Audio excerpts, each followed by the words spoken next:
Last લેક્ચરમાં આપણે હેલાઇડની કેન્દ્રાનુરાગી વિસ્થાપન પ્રક્રિયા કેટલીક જોઈ હતી.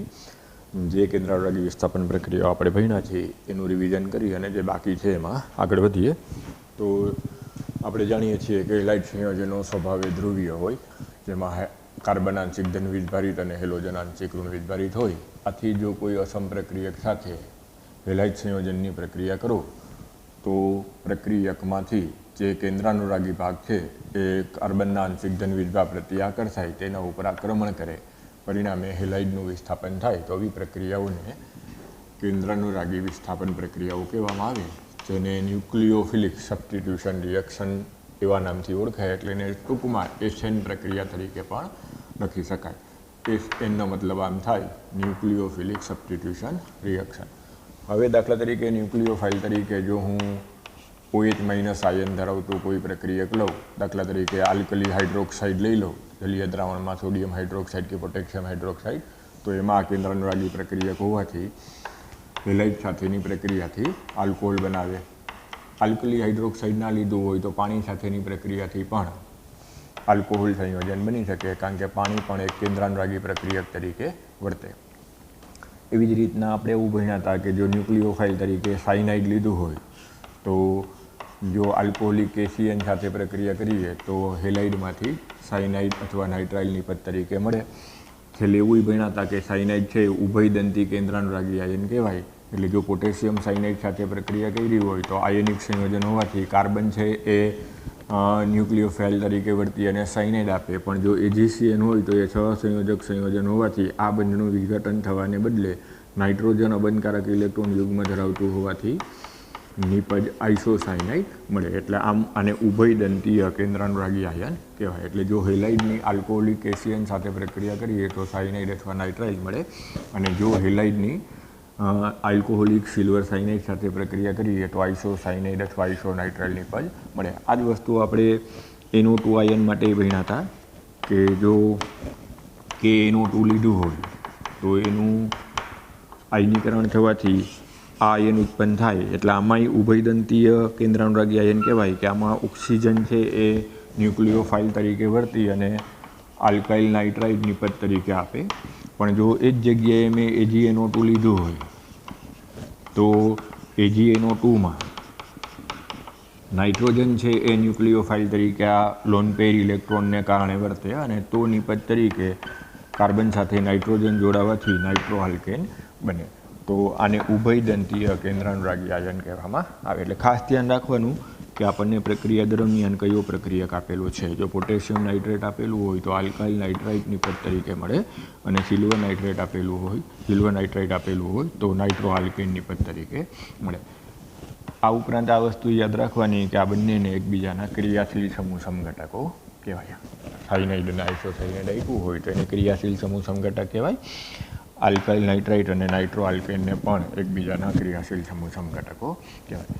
ત્યાર પછી આપણે એવું ભણ્યા હતા કે જો સોડિયમ આલ્કોક્સાઇડ જેવા પ્રક્રિયક સાથે પ્રક્રિયા કરી હોય તો આલ્કોક્સાઇડ આયન કેન્દ્રાનુરાગી આયન તરીકે વર્તી અને હેલાઇડ સંયોજનમાંથી ઇથર સંયોજન આપે. આ ઇથર બનાવવાની આ પ્રક્રિયાને વિલિયમસન સંશ્લેષણ કહેવામાં આવે. એટલે આગળ જતાં આપણે આ ટૂંક નોંધ ભણવાની આવશે, વિલિયમસન સંશ્લેષણ પદ્ધતિ સમજાવો. તો ત્યારે આનો સિદ્ધાંત યાદ રાખવાનો કે હેલાઇડમાંથી ઇથર બનાવવાની પ્રક્રિયાને વિલિયમસન સંશ્લેષણ કહેવાય. જો બે આલ્કાઇલ શૃંખલા સમાન હોય હેલાઇડમાં અને સોડિયમ આલ્કોક્સાઇડમાં, તો આ બે યાર સમાન આવે તો આવા ઇથરને સમમિતીય ઇથર કહેવાય અથવા તો સાદા ઇથર કહેવાય.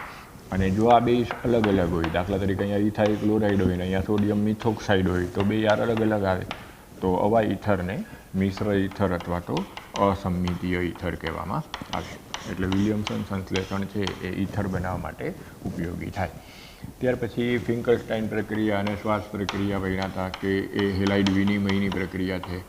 જો હવે હેલાઇડ વિનિમયની પ્રક્રિયાને બદલે અત્યારે મારે આ ટોપિકમાં ભણવું હોય તો આમ કહી શકું કે જો ફિંકલસ્ટાઇન પ્રક્રિયા લીધું હોય તો આયોડાઇડ આયન કેન્દ્રાનુરાગી આયન તરીકે વર્તી ક્લોરાઇડ અથવા બ્રોમાઇડનું વિસ્થાપન દર્શાવીને આયોડો આલ્કેન આપે છે. તો આ પ્રક્રિયા પણ જે શુષ્ક એસિટોનની હાજરીમાં આપણે આયોડાઇડ બનાવવા માટે ઉપયોગમાં લીધી હતી. એટલે કે ફિંકલસ્ટાઇન પ્રક્રિયા પણ કેન્દ્રાનુરાગી વિસ્થાપન પ્રક્રિયાનું ઉદાહરણ થાય. આ જ પ્રમાણે જો હેલાઇડની કાર્બોક્સિલિક એસિડના સિલ્વર ક્ષાર સાથે પ્રક્રિયા કરવામાં આવે તો કાર્બોક્સિલિક એસિડનો સિલ્વર ક્ષાર છે એ કાર્બોક્સિલેટ આયન કેન્દ્રાનુરાગી આયન ધરાવે. એટલે આ કાર્બોક્સિલેટ આયન છે એ હેલાઇડના આંશિક ધન વીજભારિત કાર્બન સાથે જોડાઈ હેલાઇડનું વિસ્થાપન દર્શાવે તો કેન્દ્રાનુરાગી વિસ્થાપન પ્રક્રિયાને અંતે એસ્ટર નિપજ તરીકે આપે. તો આમ જો હેલાઇડમાંથી એસ્ટર બનાવવું હોય તો આ પ્રકારની કેન્દ્રાનુરાગી વિસ્થાપન પ્રક્રિયાથી બનાવી શકાય. ત્યાર પછી એક પ્રશ્ન એવો ભણ્યા હતા કે હેલાઇડની કાર્બોધાત્વિક સંયોજન સાથે પ્રક્રિયા કરો તો મેટલ સાથે જોડાયેલો જે હાઇડ્રોકાર્બન ભાગ છે એ નેગેટિવ હોય, હેલાઇડનો હાઇડ્રોકાર્બન ભાગ છે એ પોઝિટિવ હોય તો પરિણામે આ કેન્દ્રાનુરાગી આયન તરીકે વર્તી અને વધારે લાંબી શૃંખલા ધરાવતો નવો હાઇડ્રોકાર્બન આપે. એટલે અહીંયા ઇથાઇલ ક્લોરાઇડ લીધું હોય ને અહીંયા ઇથાઇલ મેગ્નેશિયમ ડાઇથાઇલ ઝિંક આ પ્રકારના પ્રક્રિયક લીધા હોય તો લાંબી શૃંખલાવાળો હાઇડ્રોકાર્બન મળે. આનું ઉદાહરણ મેં તમને આપ્યું હતું, કોરે હાઉસ પ્રક્રિયા છે આનું સૌથી શ્રેષ્ઠ ઉદાહરણ કહેવાય કે ગિલમેનનો પ્રક્રિયક લઈ આવું, ડાય આલ્કાઇલ લિથિયમ ક્યુપ્રેટ લઈ આવું ને એની પ્રક્રિયા આલ્કાઇલ હેલાઇડ સાથે કરવું તો નિપજ તરીકે નવો હાઇડ્રોકાર્બન આલ્કેન બને, આલ્કાઇલ કોપર મળે અને લિથિયમ ક્લોરાઇડ છૂટું પડે. અહીંયા એક ધ્યાન રાખવાનું કે મોસ્ટલી પ્રાથમિક અને દ્વિતીયક હેલાઇડ સાથે પ્રક્રિયા થાય, તૃતીયક હેલાઇડ સાથે ના થાય. આને બદલે જો મારે બીજું ઉદાહરણ આપવું હોય તો હું આમે આપી શકું કે ગ્રિગ્નાટ પ્રક્રિયક લઈ અને એની હેલાઇડ સાથે પ્રક્રિયા કરું તો ગ્રિગ્નાટ પ્રક્રિયકમાં આરડેક્સ છે એ માઇનસ હોય, મેગ્નેશિયમ પ્લસ હોય, આમાં આર પ્લસ હોય, હેલોજન માઇનસ હોય તો આ આની સાથે જોડાય અને આમાં પણ એ જ નિપજ મળી શકે. એટલે જો આવી રીતના કોઈ ઉદાહરણ આપ્યા હોય આ અથવા આને એમ કીધું હોય કે આ કયા પ્રકારની પ્રક્રિયા છે તો કેન્દ્રાનુરાગી વિસ્થાપન પ્રક્રિયાનું ઉદાહરણ છે એમ કહેવાય. તો આટલી વસ્તુ આપણે લાસ્ટ લેક્ચરમાં જોઈ હતી, તમે વાંચી લીધી હશે, સમજી લીધી હશે. મેં તમને ઉદાહરણ સહિત લખવાનું કીધું હતું એટલે કે જે મેં અહીંયા આર આલ્કાઇલ લખ્યું હોય તમારે આર આલ્કાઇલ નહીં રાખવાનું, ત્યાં ઇથાઇલ કે મિથાઇલ કે કોઈ એવું વિસ્થાપિત સમૂહ દાખલ કરી અને પછી આખી ટૂંકનોંધ એક વખત પાછી લખી નાખવાની કે જેથી ફાયદો શું થાય કે જ્યારે આપણને પરીક્ષામાં પૂછે કે પ્રક્રિયા પૂર્ણ કરો અથવા તો કોઈ પરિવર્તનમાં પૂછે તો આપણે એ રીતના પ્રેક્ટિસ કરેલી હોય તો વધારે આવડે. દાખલા તરીકે જો એ સમજવા માટે ઉદાહરણ આપું છું, હું એમ કહી દઉં કે મને એમ કહી દઈએ કે ઇથેનોલમાંથી પ્રોપેન નાઇટ્રાઇલ બનાવો તો હવે હું વિચારું કે OHની જગ્યાએ તો ડાયરેક્ટ સાઇનાઇડ આવે એવી પ્રક્રિયા આપણે કંઈ ભણ્યા નથી, પણ એવું ભણ્યા કે જો ઇથાઇલ ક્લોરાઇડ હોય કે બ્રોમાઇડ હોય તો એની કેસીએન સાથેની આલ્કોહોલિક કેસીએન સાથેની પ્રક્રિયાથી પ્રોપેન નાઇટ્રાઇલ અથવા ઇથાઇલ સાઇનાઇડ બને. તો હવે મારે આટલું વિચારવાનું રહીએ કે ઇથેનોલમાંથી ઇથાઇલ ક્લોરાઇડ બને તો આગળના લેક્ચરને યાદ કરો તો ડેફિનેટલી બને. થાયોનિલ ક્લોરાઇડ સાથેની પ્રક્રિયા કે PCl5 સાથેની પ્રક્રિયા કે PCl3 સાથેની પ્રક્રિયા લઈ લ્યો તો સલ્ફર ડાયોક્સાઇડ દૂર થશે, HCl દૂર થશે. આને ડાર્ઝનનો પ્રક્રિયક કહેવાય એવું આપણે ભણ્યા હતા કે ડાર્ઝન પ્રક્રિયાથી ઇથેનોલમાંથી ઇથાઇલ ક્લોરાઇડ બને અને એ હવે ઇથાઇલ ક્લોરાઇડની પોટેશિયમ સાઇનાઇડ આલ્કોહોલિક સાથે પ્રક્રિયા કરું તો પ્રોપેન નાઇટ્રાઇલ અથવા તો ઇથાઇલ સાઇનાઇડ બને. તો આવી રીતના એક પરિવર્તન પૂછ્યું કે ઇથેનોલની કન્વર્ઝન ઇથાઇલ સાઇનાઇડમાં કરો તો અત્યારે આપણે જે ભણ્યા એનો ઉપયોગ આવે કે ઇથેનોલમાંથી પહેલાં ઇથાઇલ ક્લોરાઇડ બનાવવું, ઇથાઇલ ક્લોરાઇડમાંથી ઇથાઇલ સાઇનાઇડ બનાવવું. તો હવે આવી રીતના તમારી જાતે પ્રયોગ કરવાનો કે ભાઈ ઇથાઇલ આઇસોસાઇનાઇડ બનાવવું તો જો ઇથાઇલ આઇસોસાઇનાઇડ બનાવવાનું કહે તો અહીંયા કેસીએનની બદલે કોનો ઉપયોગ કરાય, એજીસીએનનો ઉપયોગ કરાય. તો આવી રીતના જુદી જુદી રીતના પ્રશ્ન જ્યારે પૂછાય ત્યારે આ કન્સેપ્ટ જો તમે આવી રીતના ઉદાહરણથી લીધેલો હશે તો તમને વધુ સહેલું પડશે. એટલે જે આપણે કેન્દ્રાનુરાગી વિસ્થાપન પ્રક્રિયા ભણ્યા છે ત્યાં આરને બદલે તમારે પ્રેક્ટિસ કેવી કરવાની, ઇથાઇલ ક્લોરાઇડ કે મિથાઇલ ક્લોરાઇડ લઈ અને એ આખો પ્રશ્ન લખવાનો. મેં આમ લખ્યું એક સોડિયમ આલ્કોક્સાઇડ તો તમારે લોકોએ સોડિયમ આલ્કોક્સાઇડ નહીં, તમારે આમ સોડિયમ ઇથોક્સાઇડ લઈ અને પ્રક્રિયા કરવાની કે ભાઈ અહીંયા મેં RX લખ્યું તો તમારે RX નહીં લખવાનું, તમારે ત્યાં કોઈ એક ઉદાહરણ લઈ લેવાનું કે ઇથાઇલ ક્લોરાઇડની સોડિયમ ઇથોક્સાઇડ સાથે પ્રક્રિયા કરતા. તો જો ઇથાઇલ ક્લોરાઇડની સોડિયમ ઇથોક્સાઇડ સાથે પ્રક્રિયા કરો તો હવે આપણને આવડે છે કે ઇથોક્સાઇડ આયન આના સાથે જોડાઈને હેલોજનનું વિસ્થાપન દર્શાવે. એટલે હવે તમારે નિપજ ઇથર બને એ ખબર છે અને કયું ઇથર બને એ હવે આવડે કે ઇથોક્સી ઇથેન અથવા તો ડાયઇથાઇલ ઇથર બને. તો આમ ઇથાઇલ ક્લોરાઇડમાંથી મેં ડાયઇથાઇલ ઇથર અથવા તો ઇથોક્સી ઇથેન બનાવ્યું કહેવાય. આ પ્રક્રિયાને હમણાં જે આપણે ભણ્યા કે વિલિયમસન સંશ્લેષણ પ્રક્રિયા કહેવામાં આવે. તો આવી રીતના એ જેટલી કેન્દ્રાનુરાગી વિસ્થાપન પ્રક્રિયાઓ છે એને એકવાર વ્યવસ્થિત રીતના લખી નાખવાની, બરાબર. હવે જે બાકી છે એ પ્રક્રિયાઓ આપણે પાછા આગળ વધારીએ કે હેલાઇડની જો લિથિયમ એલ્યુમિનિયમ હાઇડ્રેટ જેવા પ્રબળ રિડક્શન કરતા સાથે પ્રક્રિયા કરું તો હેલાઇડનું રૂપાંતર હાઇડ્રોકાર્બનમાં થાય. તો પહેલી નજરે તો આપણને એક સિમ્પલ રિડક્શન પ્રક્રિયા લાગે, પણ જો તમે તમારા કેમિસ્ટ્રીના અત્યાર સુધીના નોલેજનો ઉપયોગ કરો તો તમને ખ્યાલ છે કે ધાતુ સાથે જોડાયેલો હાઇડ્રોજન નેગેટિવ હોય, એનું ઓક્સિડેશન આંક ઋણ હોય. એટલે હવે લિથિયમ એલ્યુમિનિયમ હાઇડ્રાઇડમાંથી હાઇડ્રોજન મુક્ત મૂલક કે હાઇડ્રોજન તટસ્થ પરમાણુ ઉત્પન્ન ના થાય. લિથિયમ એલ્યુમિનિયમ હાઇડ્રાઇડ કોણ પ્રોવાઈડ કરે? H-1 એટલે કે હાઇડ્રેટ આયન પ્રોવાઈડ કરે, અને હાઇડ્રેટ આયન પ્રોવાઈડ કરે એટલે થશે શું કે H- કાર્બનના ધન વીજભાર પ્રત્યે આકર્ષાશે અને પરિણામે હેલાઇડનું વિસ્થાપન દર્શાવશે અને આથી હાઇડ્રોકાર્બન આલ્કેન બનશે. તો દેખાય છે સિમ્પલ પ્રક્રિયા કે હેલાઇડની લિથિયમ એલ્યુમિનિયમ હાઇડ્રેટ સાથેની પ્રક્રિયાથી હાઇડ્રોકાર્બન આલ્કેન બને. પણ જો તમે વિચારો તો ડીપમાં તો એ આ ક્વેશ્ચનમાં આવે કે રિડક્શન તો કહેવાય, પણ જો હું એને પૂછું કે કયા પ્રકારની પ્રક્રિયા છે તો તમારે આમ કહેવું પડે કેન્દ્રાનુરાગી વિસ્થાપન પ્રક્રિયા છે. એટલે ક્યારેક મલ્ટિપલ ચોઇસ ક્વેશ્ચનમાં પૂછી નાખે કે આમાં કેન્દ્રાનુરાગી આયન તરીકે કોણ વર્તે છે, તો યાદ રાખવાનું કે lithium aluminium hydride ion provide કરે છે, એટલે કે કેન્દ્રાનુરાગી આયન આ હાઇડ્રાઇડ આયન થાય. લિથિયમ એલ્યુમિનિયમ હાઇડ્રાઇડ ના આપ્યું હોય તેની જગ્યાએ સોડિયમ બોરોહાઇડ્રાઇડ લઈ શકાય. એટલે એ તમે ક્યારેક એવું આપ્યું હોય કે સોડિયમ બોરોહાઇડ્રાઇડ સાથેની પ્રક્રિયા છે તો એ જ પ્રકારની પ્રક્રિયા છે એમ સમજવાનું. લિથિયમ એલ્યુમિનિયમ હાઇડ્રાઇડને બદલે આપણે નામ આપી દઈએ સોડિયમ બોરોહાઇડ્રાઇડ. તો આ આલ્કલી તત્વ છે, આ સમૂહ 13નું તત્વ છે, એટલે આ બે રિડક્શન કરતા તરીકે જ વર્તતા પદાર્થ છે. એટલે કેટલીક વાર એવું કરે કે ભાઈ આને બદલે આપી દઈએ તોય તમારે પ્રશ્ન એને એ જ ગણવાનો કે એ કેન્દ્રાનુરાગી વિસ્થાપન પ્રક્રિયાનું ઉદાહરણ થાય. આવી રીતના આલ્કેન બનાવવાને બદલે જો મારે આલ્કાઇનની સમાનધર્મી શ્રેણી બનાવવી હોય તો હું હેલાઇડમાંથી બનાવી શકું. આ ભલે ટેક્સ્ટ બુકમાં ના હોય, વધારાની માહિતી તરીકે જો લખી નાખો તો સારું. આ પ્રશ્ન મેં તમને 11થમાં હાઇડ્રોકાર્બનવાળા ચેપ્ટરમાં ભણાવી દીધો છે. આવું આપણે ભણ્યા હતા કે આલ્કાઇન સંયોજનો છે એમાં જો ટર્મિનલ આલ્કાઇન હોય તો આ sp સંકરણને કારણે આ બોન્ડ ધ્રુવીય હોય અને ટર્મિનલ આલ્કાઇન ધરાવતો જે હાઇડ્રોજન છે એ એસિડિક હોય. એટલે જ્યારે સોડિયમ ધાતુ સાથે પ્રક્રિયા કરો ત્યારે એ હાઇડ્રોજન દૂર થઈ જાય અને સોડિયમ ક્ષાર બને, તો આને સોડિયમનું આલ્કાઇન સાથેનું ક્ષાર કહેવાય. આવા કોઈ સોડિયમ ક્ષારની પ્રક્રિયા જો હેલાઇડ સાથે કરો, સામાન્ય સંજોગોમાં આપણે એસિટિલિન લઈ લઈએ તો આને એસિટિલાઇડ કહેવાય. શું બોલવામાં આવે? સોડિયમ એસિટિલાઇડ. આ એસિટિલિનનો સોડિયમ ક્ષાર છે અને સોડિયમ એસિટિલાઇડના નામથી ઓળખીએ. તો જો હવે આ સોડિયમ એસિટિલાઇડ લઈ અને અન્ય કોઈ હેલાઇડ સાથે પ્રક્રિયા કરી નાખું તો હવે કેન્દ્રાનુરાગી આયન આ વર્તે એસિટિલાઇડ આયન એ કાર્બનના ધન વીજભાર સાથે જોડાય અને હેલોજનનું વિસ્થાપન થાય એટલે સોડિયમ હેલાઇડ બની જાય. તો હવે જે નિપજ બની તમે જુઓ તો આ પ્રકારની બની. તો આ આખી આલ્કાઇનની સમાનધર્મી શ્રેણી બની ગઈ. જો અહીંયા મેં મિથાઇલ ક્લોરાઇડ લીધું હોય તો અહીંયા પ્રોપાઇન બને, ઇથાઇલ ક્લોરાઇડ લીધું હોય તો અહીંયા બ્યુટાઇન બને, પ્રોપાઇલ ક્લોરાઇડ લીધું હોય તો અહીંયા પેન્ટાઇન બને.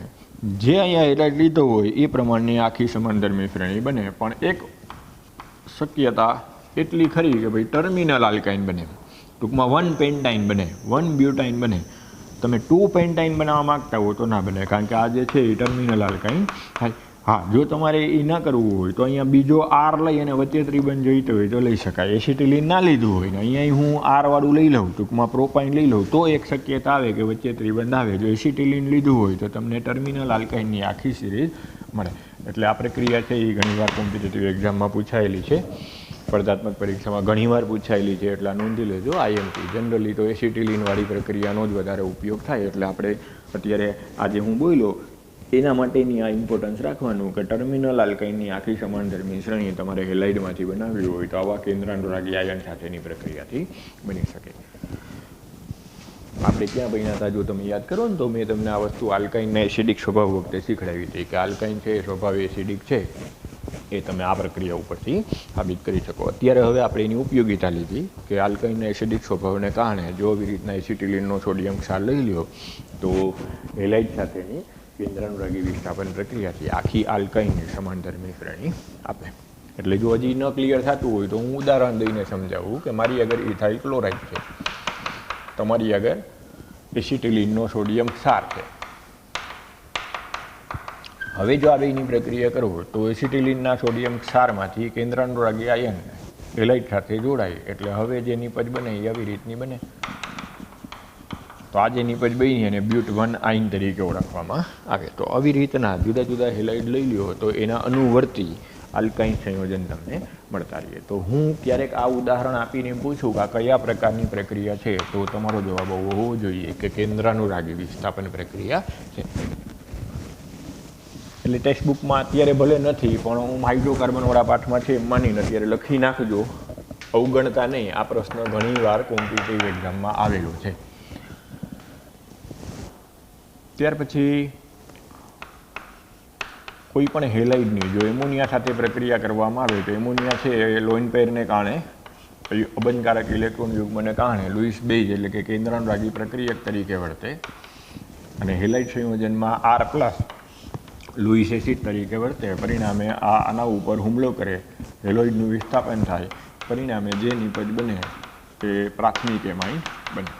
તો આ પ્રક્રિયાને એમિનેશન, એમોનિયા સાથેની પ્રક્રિયાને, જેમ ક્લોરિન સાથેની પ્રક્રિયાને કેમ આપણે ક્લોરિનેશન કહેતા હોય એમ આ પ્રક્રિયાને એમિનેશન કહેવામાં આવે. એટલે સામાન્ય તાપમાને અને જો દબાણે એમોનિયા સાથે હેલાઇડની પ્રક્રિયા કરવામાં આવે તો હેલાઇડ સંયોજનમાંથી એમાઇન સંયોજન મળે. આ પ્રક્રિયા પણ કેન્દ્રાનુરાગી પ્રક્રિયક દ્વારા થઈ એટલે આને પણ કેન્દ્રાનુરાગી વિસ્થાપન પ્રક્રિયા કહેવાય. હવે થાય શું કે જો હું વધુ પ્રમાણમાં હેલાઇડ ઉમેરી દઉં પહેલાં સાથે સાથે, તો પાછું આ જે પ્રાથમિક એમાઇન છે એ કેન્દ્રાનુરાગી આયન તરીકે વર્તે, કેન્દ્રાનુરાગી પ્રક્રિયક તરીકે વર્તે, વળી પાછું R+ હારે જોડાઈ જાય તો એમાંથી ને એમાંથી આપણને દ્વિતીયક એમાઇન નિપજ તરીકે મળી શકે. એટલે જો આવા કોઈ પ્રાથમિક એમાઇનની હેલાઇડ સાથે પ્રક્રિયા કરો તો પાછી કેન્દ્રાનુરાગી વિસ્થાપન પ્રક્રિયા થઈ, દ્વિતીયક એમાઇન અને HX દૂર થાય. ફરી પાછું હજી આમાં કેન્દ્રાનુરાગી પ્રક્રિયક છે જ, નાઇટ્રોજન ઉપર અબંધકારક ઇલેક્ટ્રોન યુગ્મ છે જ, એટલે વધુ પ્રમાણમાં જો પાછું હેલાઇડ સાથે પ્રક્રિયા કરું તો ફરી પાછું કેન્દ્રાનુરાગી વિસ્થાપન પ્રક્રિયા થઈ તૃતીયક એમાઇન સંયોજન મળી શકે. એટલે આમ હેલાઇડમાંથી પ્રાથમિક એમાઇન, પ્રાથમિક એમાઇનની હેલાઇડ સાથેની પ્રક્રિયાથી દ્વિતીયક એમાઇન, દ્વિતીયક એમાઇનની હેલાઇડ સાથેની પ્રક્રિયાથી તૃતીયક એમાઇન બને. એ બધી પ્રક્રિયાઓ કેન્દ્રાનુરાગી વિસ્થાપન પ્રક્રિયાનું ઉદાહરણ કહેવાય. હજુ આની પ્રક્રિયા પાછી હેલાઇડ સાથે થઈ અને ચતુર્થક એમોનિયમ ક્ષારય બની શકે, પણ એ આપણે અત્યારે એટલે ના લઈ કે આને કેન્દ્રાનુરાગી વિસ્થાપન ન કહેવાય એટલે આપણે આ ટોપિકમાં હારે ન લઈ, અહીં સુધીનું રાખીએ. પણ એવું નહીં કે તૃતીયક એમાઇનની પ્રક્રિયા ના થાય. હજી એ હેલાઇડમાં R+ છે એ લુઈસ એસિડ છે અને આ નાઇટ્રોજન આગળ અબંધકારક ઇલેક્ટ્રોન યુગ્મ છે એટલે લુઈસ બેઝ છે એટલે પ્રક્રિયા આગળ થાય જ, પણ વિસ્થાપન પ્રક્રિયા ના બોલાય કારણ કે હવે જે બને છે એ ચતુર્થક એમોનિયમ ક્ષાર બને છે. એટલે આપણને ટેક્સ્ટબુકમાં 3 સુધીનું આપ્યું છે કે જો હેલાઇડની એમોનિયા સાથેની પ્રક્રિયા કરો તો પ્રાથમિક એમાઇન બને, એ કેન્દ્રાનુરાગી વિસ્થાપન થાય. આ પ્રાથમિક એમાઇનની હેલાઇડ સાથે પ્રક્રિયા કરો તો દ્વિતીયક એમાઇન થાય, એ પણ કેન્દ્રાનુરાગી વિસ્થાપન થાય. દ્વિતીયક એમાઇનની પાછી હેલાઇડ સાથે પ્રક્રિયા કરો તો તૃતીયક એમાઇન બને, એને પણ કેન્દ્રાનુરાગી વિસ્થાપન પ્રક્રિયા કહેવાય. આ વસ્તુ લખવાની ખરી નોંધ માટે, પણ એને કેન્દ્રાનુરાગી વિસ્થાપન પ્રક્રિયા નહીં કહેવાનું. ચતુર્થક એમોનિયમ ક્ષાર સુધીની નિપજ હેલાઇડની એમોનિયા સાથેની પ્રક્રિયાથી બની શકે. જો એમોનિયા લઈ વધારે પ્રમાણમાં હેલાઇડ ઉમેરી અને જો પ્રક્રિયા કરો તો અહીં સુધીની પ્રક્રિયા થઈ શકે. એટલે અહીં સુધીની પ્રક્રિયાઓને કેન્દ્રાનુરાગી વિસ્થાપન પ્રક્રિયાઓ કહેવાય.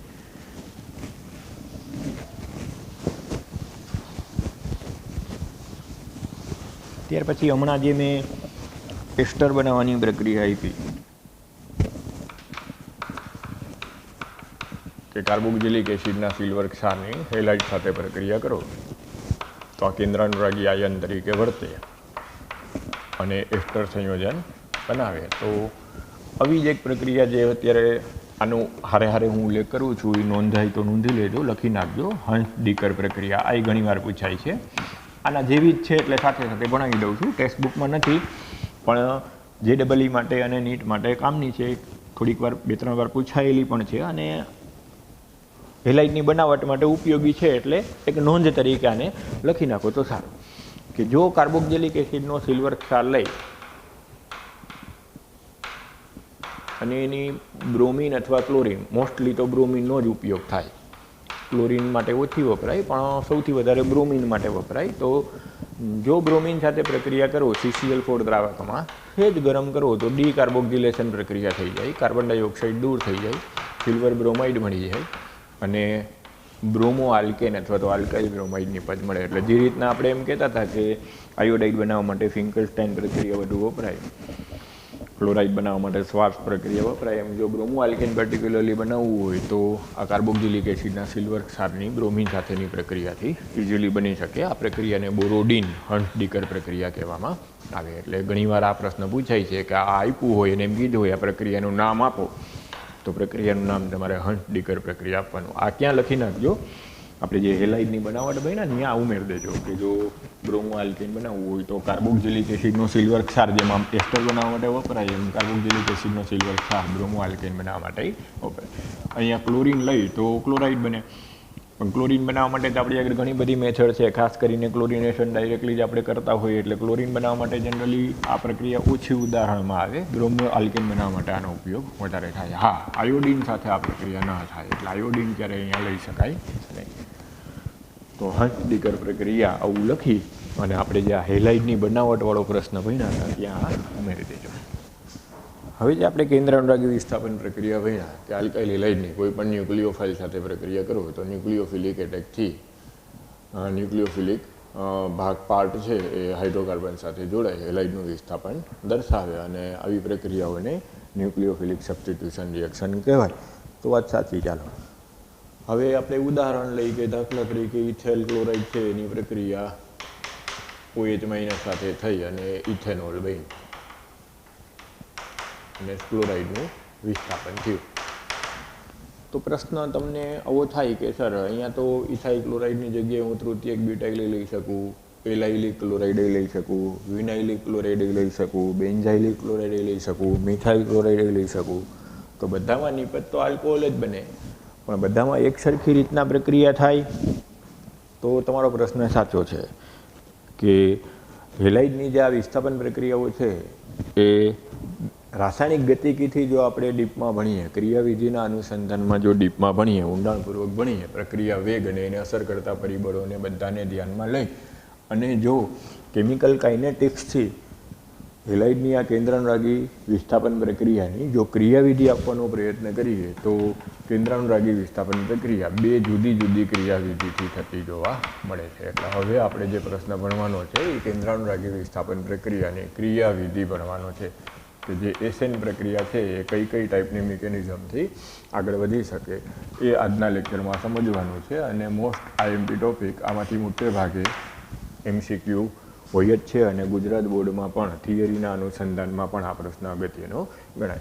તો જ્યારે કેમિકલ કાઇનેટિક્સથી હેલાઇડની ક્રિયાવિધિને સમજાવવામાં આવે ત્યારે મુખ્યત્વે બે ક્રિયાવિધિથી કેન્દ્રાનુરાગી વિસ્થાપન પ્રક્રિયા થાય છે એવું બોલવામાં આવે, જેને SN2 મિકેનિઝમ અને SN1 મિકેનિઝમ કહેવામાં આવે. SN2નું આખું નામ આવું થાય દ્વિઆણવીય બાયમોલેક્યુલર ન્યુક્લિયોફિલિક સબસ્ટિટ્યુશન રિએક્શન. SN1નું આખું નામ આમ થાય યુનિમોલેક્યુલર ન્યુક્લિયોફિલિક સબસ્ટિટ્યુશન રિએક્શન, જેને એક આણવીય કેન્દ્રાનુરાગી વિસ્થાપન પ્રક્રિયા કહેવામાં આવે. હવે આને સમજવા માટે આપણે ઉદાહરણથી સમજીએ કે હું એમ કહી દઉં મારી આગળ મિથાઇલ ક્લોરાઇડ છે અને તમે એમ કહી દો કે તમારી આગળ તૃતીયક બ્યુટાઇલ ક્લોરાઇડ છે. બેમાં OH- છે એ કાર્બન ઉપર જ એટેક કરે.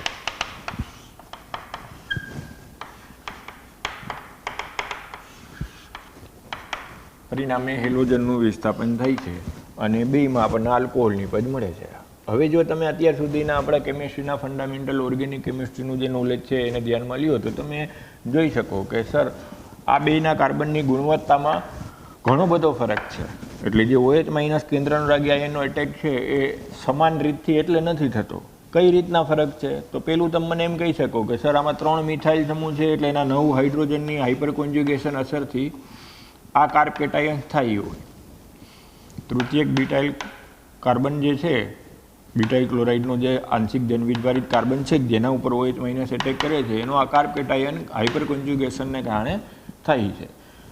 મિથાઇલ સમૂહની ઇલેક્ટ્રોન દાતા અસરને કારણે આના ઉપર ઇલેક્ટ્રોનની ડેન્સિટી ઘણી બધી વધારે હોય અને હાઇપર કોન્જ્યુગેશનથી આ કાર્બ કેટાયન થાય હોય. ઉપરાંત મિથાઇલ સમૂહનો અવકાશી અવરોધ ઘણો બધો વધારે હોય ત્રિપરિમાણમાં. એટલે એનું જે કેન્દ્રાનુરાગી પ્રક્રિયક સાથેની પ્રક્રિયા છે એ મિથાઇલ ક્લોરાઇડ કરતાં જુદી જ થવી જોઈએ, જુદી જ થશે એવું તમે મને પહેલી નજરે જ કહી શકો કે મિથાઇલ ક્લોરાઇડમાં જો હું એમ કહી દઉં કે હાઇડ્રોજન જે જોડાયેલો છે, ત્રણ હાઇડ્રોજન જે કાર્બન સાથે જોડાયેલા છે એ હાઇડ્રોજનની હાઇપર કોન્જ્યુગેશન અસર નથી, એટલે જે કાર્બ કેટાયન છે એ પ્રમાણમાં અસ્થાયી થાય. ઉપરાંત હાઇડ્રોજનનો અવકાશી અવરોધ મિથાઇલ કરતાં જુદો છે, ઓછો છે, પરિણામે કેન્દ્રાનુરાગી આયન જે એટેક કરે એ આના કરતાં અલગ રીતના મિકેનિઝમથી કરતો હોવો જોઈએ અને રાસાયણિક ગતિકીથી આ વસ્તુ પુરવાર થાય અને પરિણામે મિથાઇલ ક્લોરાઇડ અને તૃતીયક બીટાઇલ ક્લોરાઇડ જે કેન્દ્રાનુરાગી આયન સાથે પ્રક્રિયા આપે છે, અલગ અલગ મિકેનિઝમથી આપે છે, એ મિકેનિઝમને આપણે SN2 અને SN1 મિકેનિઝમના નામથી ઓળખીએ. એટલે કન્સેપ્ટ આખો એવો છે કે દરેક હેલાઇડના કાર્બનની જે ગુણવત્તા છે એક સરખી ના હોય, પરિણામે એક કયા પ્રકારનો હેલાઇડ છે એના ઉપર એ કેન્દ્રાનુરાગી વિસ્થાપન પ્રક્રિયાની ક્રિયાવિધિનો આધાર હોય. તો હવે આપણે એને અલગ રીતના, સ્વતંત્ર રીતના SN2 મિકેનિઝમથી પહેલાં લઈ અને આગળ વધીએ, ડીપમાં ભણીએ. તો જે SN2 મિકેનિઝમ છે એ સર એડવર્ડ હ્યુએસ અને ક્રિસ્ટોફર ઇનગોલ નામના વૈજ્ઞાનિકોએ સૌથી પહેલાં રજૂ કરી કે જો મિથાઇલ ક્લોરાઇડ લીધું હોય કે મિથાઇલ બ્રોમાઇડ લીધું હોય અને એની પ્રક્રિયા જો હું OH- આયન જેવા કેન્દ્રાનુરાગી આયન સાથે કરું, કેન્દ્રાનુરાગી પ્રક્રિયક સાથે કરું, તો એ જ્યારે કાર્બનના ધનવીજભાર પ્રત્યે આકર્ષ થાય ત્યારે હાઇડ્રોજનની કોઈ પણ જાતની હાઇપર કોન્જ્યુગેશનની અસર નથી અને અવકાશી અવરોધ હાઇડ્રોજનનો ઓછો છે.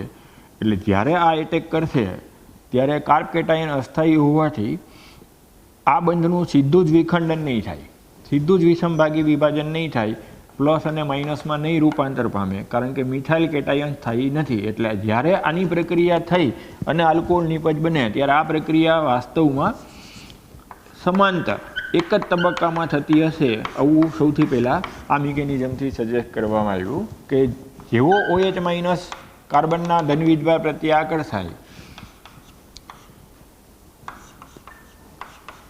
અને પ્રક્રિયા માટે નજીક આવે, અથડામણના સિદ્ધાંત પ્રમાણે બે પ્રક્રિયકો વચ્ચે અથડામણ થવી જોઈએ, તો જેવું અથડામણ માટે નજીક જેમ જેમ આવતો જાય એમાં હાઇડ્રોજન એનાથી દૂર થતા જાય અને ધીમે ધીમે બ્રોમિન સાથેનો બંધ નિર્બળ થતો જાય. પ્રેક્ટિકલી તમે આ જોઈ શકો કે કાર્બન અને બ્રોમિન વચ્ચેની બંધ લંબાઈ ધીમે ધીમે વધતી જાય.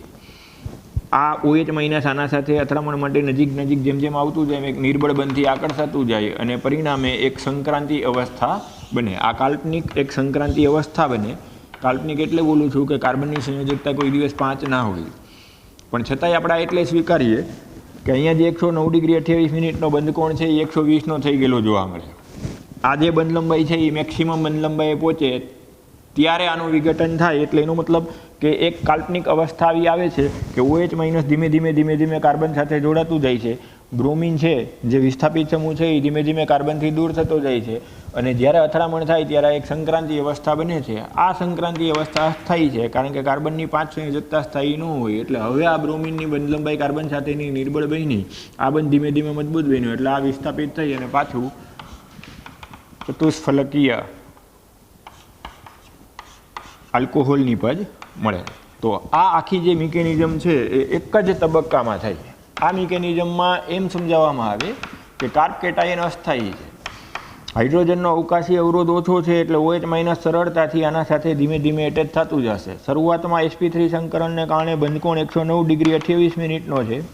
જેમ જેમ OH આવશે હાઇડ્રોજન એનાથી દૂર જશે. અથડામણ સમયે, સંક્રાંતિ અવસ્થા સમયે ત્રણેય હાઇડ્રોજન એક સમતલમાં હશે. OH- નો બંધ ધીમે ધીમે મજબૂત થતો હશે, Br- નો બંધ ધીમે ધીમે કાર્બનથી નિર્બળ થતો હશે. હવે આ અસ્થાયી હોવાથી ફરી સ્થાયી થવા માટે બ્રોમાઇડનું વિસ્થાપન કરી અને પાછું સમચતુષ્ફલકીય નિપજ જે આપણને આલ્કોહોલ મળે છે આપે એટલે પાછો બંધકોણ 109 ડિગ્રી 28 મિનિટનો જોવા મળે. તો આખી પ્રક્રિયા એક સમાંતર ચાલે છે, એક જ તબક્કામાં ચાલે છે. આ આખી પ્રક્રિયા દરમિયાન કોઈ જાતનો મધ્યવર્તી કાર્બ કેટાયન બનતો નથી. આ પ્રક્રિયાની જે મિકેનિઝમ છે ટ્રાન્ઝિશન સ્ટેટ, સંક્રાંતિ અવસ્થા દ્વારા આવેલી કહેવાય. આ તમે મારી પાસે માગો તો આ વસ્તુ મળે નહીં, આ કાલ્પનિક કહેવાય. તમે એમ કહો કે મને આ સંયોજન આપો તો આ શક્ય નથી. આને આપણે સક્રિયકૃત સંકીર્ણના સિદ્ધાંત અથવા તો અથડામણનો સિદ્ધાંત જે રાસાયણિક ગતિકીમાં ભણ્યા એની જેમ ભણવાનું આવે કે એક અતિ અલ્પ જેવી કાલ્પનિક અણુ રચના બને અને એ અસ્થાયી હોવાથી પાછું સ્થાયી નિપજમાં રૂપાંતર થાય. તો આવી રીતની મિકેનિઝમથી જ્યારે પ્રક્રિયા થતી હોય ત્યારે એને SN2 મિકેનિઝમ અથવા તો દ્વિઆણ્વીય કેન્દ્રાનુરાગી વિસ્થાપન પ્રક્રિયા કહેવાય. કારણ કે આ પ્રક્રિયાનો જ્યારે તમે વેગ નિયમ બનાવો રાસાયણિક ગતિકીથી ત્યારે પ્રક્રિયાનો વેગ બેયની સાંદ્રતા ઉપર આધાર રાખે. આખી પ્રક્રિયા એક જ તબક્કામાં થાય છે એટલે આની આણ્વિકતા કેટલી થાય? 2. આણ્વિકતા 2 થાય. ઉપરાંત જ્યારે પ્રક્રિયા વેગનો વેગ નિયમ બનાવો ત્યારે એવું જોવા મળે કે હેલાઇડની સાંદ્રતા અને ન્યુક્લિયોફાઇલની સાંદ્રતા બેય ઉપર આધાર રાખે છે. માટે આ પ્રક્રિયાને દ્વિતીય ક્રમની પ્રક્રિયા પણ કહેવાય અથવા તો એની આણ્વિકતા 2 છે એટલે એને દ્વિઆણ્વીય કેન્દ્રાનુરાગી વિસ્થાપન પ્રક્રિયા પણ કહેવાય. એટલે જો એમ કહીએ કે દ્વિઆણ્વીય કેન્દ્રાનુરાગી વિસ્થાપન પ્રક્રિયાની ક્રિયાવિધિથી પ્રક્રિયા થાય છે તો તમારે આમાંથી સમરી હાઇલાઇટ્સ આમ બનાવવાની કે આ પ્રક્રિયા એક સાથે થાય. આ પ્રક્રિયા દરમિયાન વિષમભાગી વિભાજન થતું નથી એટલે કે કાર્બ કેટાયન બનતો નથી. આ પ્રક્રિયા એક જ તબક્કામાં થાય છે. આ પ્રકારની મિકેનિઝમથી જ્યારે પ્રક્રિયા થતી હોય ત્યારે પ્રક્રિયાનો વેગ હેલાઇડની અને ન્યુક્લિયોફાઇલની બંનેની સાંદ્રતા ઉપર આધાર રાખે છે. આ આખી મિકેનિઝમ હમણાં જ મેં કીધું એમ US અને ઇનગોલ્ડે સૌથી પહેલાં સજેસ્ટ કરેલી અને પ્રેક્ટિકલી સાબિત થાય. આ બંધ લંબાઈ વધતી જાય, બંધ કોણમાં ફેરફાર થતો જાય અને સૌથી મોટી સાબિતી જો તમે અહીંયા પ્રકાશ ક્રિયાશીલ સમઘટક લઈ લીધો હોય ને તો મળે. અહીંયા ધારો કે મેં પ્રકાશ ક્રિયાશીલ એટલે કે કિરાલ કાર્બન ધરાવતો કોઈ પ્રક્રિયક લઈ લીધો હોય તો અહીંયા ધારો કે ડી વિન્યાસ હોય તો કેન્દ્રાનુરાગી આયન જે વિસ્થાપિત બ્રોમાઇડ સમૂહ છે એટલે કે હેલાઇડ સમૂહ છે એના તરફથી એટેક નથી કરતો. અપાકર્ષણને કારણે કઈ બાજુથી એટેક કરે છે? વિરુદ્ધ બાજુએથી એટેક કરે છે. એટલે જ આપણે અહીંયા હાઇડ્રોજનના અવકાશી અવરોધને ધ્યાનમાં લીધું હતું કે હાઇડ્રોજનનો અવકાશી અવરોધ ઓછો છે એટલે આ મિકેનિઝમ સહેલાઈથી ફોલો કરે. હાઇડ્રોજનનું કદ નાનું છે, અવકાશી અવરોધ ઓછો છે એટલે OH- સરળતાથી એટેક કરે. પણ એ એટેક જે કરે છે એ જે વિસ્થાપિત થતો સમૂહ છે બ્રોમાઇડ આયન છે એના કરતાં વિરુદ્ધ બાજુએથી એટેક કરે છે. હાઇડ્રોજન એનાથી દૂર ધકેલાઈ જાય છે એટલે જે અંતિમ નિપજનો વિન્યાસ આવે એના કરતાં હંમેશા ઉલટો જ આવે. એટલે ધારો કે મેં આ પ્રકાશ ક્રિયાશીલ સંયોજન અહીંયા લીધું હોય ને એનો ડી વિન્યાસ હોય તો જે આ હેલાઇડને બદલે આલ્કોહોલ બન્યું એનો વિન્યાસ એલ જ આવે. એટલે આમ પરિણામે આવી ઘટનાને ઇન્વર્ઝનની ઘટના કહેવામાં આવે. આ ઘટના માટે શબ્દ કયો વાપરવામાં આવે? ઇન્વર્ઝન. એટલે ખાસ ધ્યાન રાખવાનું કે SN2 મિકેનિઝમથી જ્યારે પ્રક્રિયા થતી હોય, ક્રિયાવિધિથી જ્યારે પ્રક્રિયા થતી હોય ત્યારે હંમેશા જો પ્રકાશ ક્રિયાશીલ સમઘટક હોય તો ડેક્સ્ટ્રો હોય તો લીવો મળે, આ સમઘટક લીવો હોય તો સામેનો સમઘટક ડેક્સ્ટ્રો મળે. એટલે હંમેશા પ્રતિબિંબી મળે. તો આ ઘટના માટે ઇન્વર્ઝન શબ્દ વાપરવામાં આવે. એટલે જો હું એમ કહું કે SN2 મિકેનિઝમથી પ્રક્રિયા થાય છે તો એમાં ઇન્વર્ઝનની ઘટના જોવા મળે છે. વ્યુત્ક્રમણ થાય, ઊંધી ઉલટો વિન્યાસ આવે એવી ઘટના જોવા મળે. એટલે જો ક્યારેક કોમ્પિટેટિવ એક્ઝામમાં આવું પૂછે કે SN2 માટે કયું વિધાન સાચું છે, કયું વિધાન ખોટું છે, તો સાચા વિધાનમાં કોનો સમાવેશ કરવાનો? એક જ તબક્કામાં પ્રક્રિયા થાય. મોટે ભાગે લોકો શું ભૂલ કરી નાખે, અહીંયા 2 હોય ને એટલે એ મિસમેચ થઈ જાય કે ઉપર ઘાત 2 છે એટલે આમ 2 તબક્કા મગજમાં આવે. તો ખાસ ધ્યાન રાખજો, એ 2 તો ઘાત છે એ તો આણ્વિકતા અથવા પ્રક્રિયા ક્રમ માટે છે જે તમે રાસાયણિક ગતિકીમાં ભણી ગયા. મયુર સરે સરસ રીતના એ શીખડાવ્યું છે. એટલે આ 2 છે એને તબક્કા આરે ન સાંકળતા. 2 છે એ તો આપણે દ્વિઆણ્વીય અથવા તો દ્વિતીય ક્રમની પ્રક્રિયા બોલીએ છીએ એના અનુસંધાનમાં લખેલું છે. આ આની સાથે મિસમેચ ના થવું જોઈએ. એટલે પેલું જ વિધાન આમ આપ્યું હોય કે 2 તબક્કામાં થાય છે તો સાચું નહીં ખોટું. SN2 પ્રક્રિયા છે એ એક જ તબક્કામાં થાય, પેરેલલ થતી પ્રક્રિયા છે. OH- નું જોડાણ થવું અને CCl બંધ અથવા CBr બંધ એટલે કે હેલોજન કાર્બન વચ્ચેના બંધનું વિખંડન થવું બે પેરેલલ ચાલે. જેમ જેમ OH- કાર્બન સાથે એટેચ થતો જાય અથડામણ માટે એમ કાર્બન બ્રોમિન અથવા કાર્બન ક્લોરાઇડ બંધ લંબાઈ વધતી જાય, બંધ નિર્બળ થતો જાય. હાઇડ્રોજન આક્રમણ કરનાર જે પ્રક્રિયક છે OH- આયન છે એનાથી દૂર ધકેલાય. પહેલાં શું થશે? અથડામણ સમયે સંક્રાંતિ અવસ્થા સમયે ત્રણેય હાઇડ્રોજન એક સમતલમાં રહેશે. OH એટેચ થયેલું હશે, બ્રોમિન દૂર થતો હશે. અસ્થાયી રચના, ટ્રાન્ઝિશન સ્ટેટની રચના અસ્થાયી છે એટલે હવે સ્થાયી થવા માટે બ્રોમાઇડનું વિસ્થાપન થઈ અને પાછું ટેટ્રાહેડ્રલ સમચતુષ્ફલકી આપણને આલ્કોહોલ બની જાય. તો એ વખતે ત્રણેય હાઇડ્રોજન જે આપણે અત્યારે મિથાઇલમાં લીધા હતા એનો વિન્યાસ ઉલટો થઈ જાય. કારણ કે OH- જે વિસ્થાપિત થતો સમૂહ છે એના કરતાં ન્યુક્લિયોફાઇલ એટલે કે OH- વિરુદ્ધ દિશાએથી એટેક કરે છે. એટલે જો અહીંયા મેં મિથાઇલને બદલે કોઈ પ્રકાશ ક્રિયાશીલ કિરાલ કાર્બન ધરાવતું જો સંયોજન લીધું હોય તો મને ઇઝીલી સાબિતી મળે કે આ ક્રિયાવિધિ સાચી છે. જે આપણને ઇનગોલ્ડે ને UHS સજેસ્ટ કરેલી છે એ ક્રિયાવિધિ સાચી છે. એ 101% આપણે સાબિત કરી શકીએ. જો અહીંયા ડેક્સ્ટ્રો હોય તો આ ક્રિયાવિધિ હોય તો અહીંયા શું મળી જવું જોઈએ? લીવ હોય તો પ્રેક્ટિકલી એવું જ બને, ઇન્વર્ઝનની ઘટના જોવા મળે. એટલે આપણે આ મિકેનિઝમને સ્વીકારીએ છીએ. અને અબી મિકેનિઝમથી જ્યારે હેલાઇડની કેન્દ્રાનુરાગી વિસ્થાપન પ્રક્રિયા થતી હોય ત્યારે એને આપણે દ્વિઆણવીય કેન્દ્રાનુરાગી વિસ્થાપન પ્રક્રિયા તરીકે ઓળખીએ. હવે તમે સમજી શકો કે જો અહીંયા મિથાઇલને બદલે ઇથાઇલ સમૂહ આપી દીધો, ઇથાઇલ ક્લોરાઇડ આપી દીધું, તો આનો અવકાશી અવરોધ વધી જાય. આઇસોપ્રોપાઇલ બ્રોમાઇડ આપી દીધું હોય તો 2R ને કારણે એના કરતાં અવકાશી અવરોધ વધી જાય. તૃતીયક બ્યુટાઇલ ક્લોરાઇડ આપી દીધું હોય તો અવકાશી અવરોધ એના કરતાં પણ વધી જાય. એટલે સામાન્ય સંજોગોમાં SN1 ક્રિયાવિધિ મિથાઇલ હેલાઇડ સાથે વધારે પ્રમાણમાં, ત્યાર પછી પ્રાથમિક હેલાઇડ સાથે, ત્યાર પછી દ્વિતીયક હેલાઇડ સાથે અને ત્યાર પછી તૃતીયક હેલાઇડ સાથે પ્રતિક્રિયાત્મકતા દર્શાવે. તમને ટેક્સ્ટબુકમાં આંકડાકીય રીતના રાસાયણિક ગતિકીથી સાપેક્ષ પ્રતિક્રિયાત્મકતાનો ક્રમે આપ્યો છે 30:1:0.01:0. એટલે કે તૃતીયક હેલાઇડમાં આ સંભાવના SN2 મિકેનિઝમની હોય જ નહીં. તૃતીયક હેલાઇડ SN1 મિકેનિઝમથી પ્રક્રિયા આપે અને આના કરતાં 30 ગણી સંભાવના મિથાઇલ ક્લોરાઇડમાં હોય. એટલે સૌથી વધુ જો SN2 પ્રક્રિયા પ્રત્યે પ્રબળતા કોણ દર્શાવે? તો યાદ રાખવાનું, મિથાઇલ હેલાઇડની સૌથી વધારે, એના કરતાં ઓછી પ્રાથમિક હેલાઇડની હોય, એના કરતાં ઓછી દ્વિતીયક હેલાઇડની હોય અને સૌથી ઓછી તૃતીયક હેલાઇડની હોય. એટલે આમ MCQમાં આવી રીતના પ્રશ્ન ઘણા બધા પૂછાય છે. તો જેમાં અવકાશી અવરોધ ઓછો હોય, સ્ટીયરિક હિન્ડ્રન્સ ઓછો હોય, એમાં આ પ્રકારની SN2 મિકેનિઝમ જોવા મળે. એટલે જો ક્યારેક AR-વાળા વિધાનમાં પૂછે કે તૃતીયક હેલાઇડ SN2 મિકેનિઝમ દર્શાવતું નથી, તૃતીયક હેલાઇડ SN2 મિકેનિઝમ દર્શાવતું નથી, કારણ આપો, અને મિથાઇલ હેલાઇડ છે એ SN2 મિકેનિઝમ દર્શાવે છે, સમજાવો, તો વિધાન છે જો તૃતીયક હેલાઇડ SN2 નથી દર્શાવતું તો સાચું. કારણ એમ આપ્યું હોય કે એનો કાર્બ કેટાયન થાય છે તો ખોટું. કારણ એમ આપવાનું કે તૃતીયક હેલાઇડમાં અવકાશી અવરોધ વધારે છે એટલે SN2 ક્રિયાવિધિથી પ્રક્રિયા દર્શાવતું નથી. મિથાઇલ હેલાઇડ SN2થી પ્રક્રિયા દર્શાવે છે, વિધાન સાચું. કારણ એમ આપ્યું હોય કે એમાં અવકાશી અવરોધ ઓછો છે, 3 હાઇડ્રોજનનું કદ નાનું છે, એટલે આ પ્રકારની મિકેનિઝમથી જોવા મળે, તો એ વિધાન અને કારણ બે સાચા ગણવાના. એટલે જો SN2 મિકેનિઝમની હાઇલાઇટ્સ આપણે લેવી હોય તો આ રીતના બહુ ટૂંકમાં સમજાવવાનું કે SN2 મિકેનિઝમ એ રાસાયણિક ગતિકીમાં દ્વિતીય ક્રમની પ્રક્રિયાને અનુસરે છે, એટલે એને દ્વિઆણવીય અથવા તો દ્વિતીય ક્રમની પ્રક્રિયા કહેવામાં આવે. એટલે કે આ પ્રક્રિયાનો વેગ હેલાઇડ અને OH- બંનેની સાંદ્રતા ઉપર આધાર રાખે છે. ત્યાર પછી બીજો મુદ્દો આ યાદ રાખવાનો કે આ સમાંતર એક જ તબક્કામાં થતી પ્રક્રિયા છે. જેમ જેમ કેન્દ્રાનુરાગી આયન કાર્બન સાથે જોડાતું જાય એમ એમ કાર્બન હેલોજન વચ્ચેનો બંધ નિર્બળ થતો જાય. પહેલાં સમચતુષ્ફલકીય બંધારણ છે, પછી સમતલીય બંધારણ છે, આને ટ્રાન્ઝિશન સ્ટેટ કહેવામાં આવે, અને ત્યાર પછી પાછું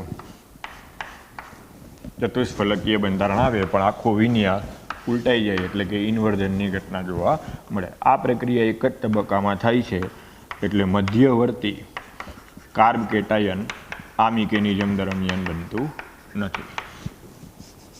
અને સૌથી છેલ્લે કે અવકાશી અવરોધ ઓછો હોવાથી જો SN2 મિકેનિઝમની પ્રતિક્રિયાત્મકતા વિચારવામાં આવે તો મિથાઇલથી તૃતીયક હેલાઇડ તરફ જતાં પ્રતિક્રિયાત્મકતા ઘટતી જતી જોવા મળે. એટલે હવે આખો પ્રશ્ન ટેક્સ્ટબુકમાંથી વ્યવસ્થિત રીતના વાંચી લેવાનો, સમજી લેવાનો. વચ્ચે વચ્ચે બોલ ને ટીકની ને એની જે આકૃતિ આપી હોય સમજવા માટેની એ દોરવી જરૂરી નથી. પછી આની ક્રમની જે આકૃતિ આપી છે આંકડાકીય એ લખવાની જરૂર નથી. ખાલી એટલું સમજવાનું કે સાપેક્ષ પ્રતિક્રિયાત્મકતા કયા ક્રમમાં જોવા મળે. ટેક્સ્ટબુકની લાઇન ટુ લાઇન લખવાની જરૂર નથી. મહત્તમ મુદ્દાઓ આવી જવા જોઈએ. તો મેં તમને કીધું એ પ્રમાણે મુદ્દાઓ આવી જવા જોઈએ. એક આનો ઉલ્લેખ થઈ જવો જોઈએ, એક તબક્કામાં થાય છે એ થઈ જવું જોઈએ, કાર્બ કેટાયન બનતો નથી, કોને આ મિકેનિઝમ સજેસ્ટ કરી, કોના માટે પ્રતિક્રિયાત્મકતા વધારે હોય, કોના માટે ઓછી હોય, અને ઇન્વર્ઝન ખાસ સમજાવવાનું કે આખો વિન્યાસ ઉલટો થઈ જાય એટલે SN2 મિકેનિઝમમાં ઇન્વર્ઝનની ઘટના જોવા મળે છે એમ કહેવાય. પછી એવા વાક્ય લખવાનું નહીં કે છત્રી કાગડો થઈ જાય છે અને આવું બધું ખાલી સમજવા માટે લખવાનું. સમજવાનું, વાંચવાનું, પણ આવું લખવાનું નહીં. ચોપડીમાં તો આપણને સમજાવવા માટે લખ્યું હોય વરસાદને વાવાઝોડામાં છત્રી કાગડો થઈ જાય તેને ઇન્વર્ઝન કહેવાય, તેવું આપણે પરીક્ષકને સમજાવવાનું નથી. બરાબર? તો એ સેન્ટો મિકેનિઝમ આખી વ્યવસ્થિત રીતના જોઈ લ્યો, લખી લ્યો, સમજી લ્યો.